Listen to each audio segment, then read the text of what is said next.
I always tell people, I'm like, if you want to learn about what happened to me, you can just Google. Hi, my name is Sarah Milburn, and y'all are here at my home in Argyle, Texas.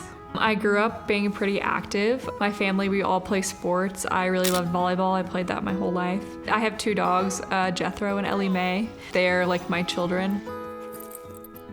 I went out with my friends and we took a rideshare and we decided to go from one place to another in Uptown, and we ended up getting in an accident.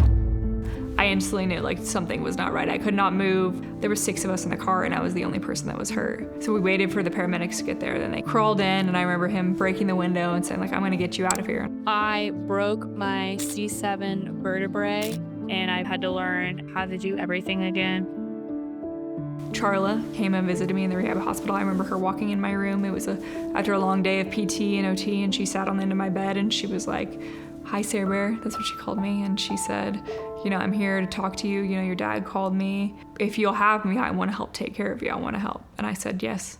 I said, I know you'll fight for me. I know you're the right one. I know that you will do everything in your power to help me.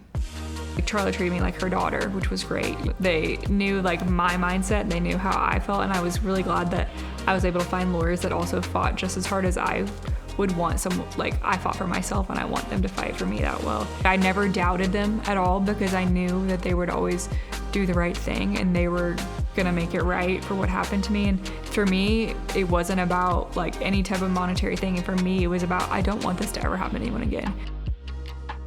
I realized that there needs to be people that needs to help others because I'm not the first person this happened to. I'm not the last. I actually taught a class and helped develop a class at Baylor for emergency preparedness to teach them once you're injured, like what to prepare for when you go at home. Like maybe you should call your local police department and tell them like, hey, that I'm in a wheelchair, or a fire department as well, so they know how to get you out of your house. They still teach to this day.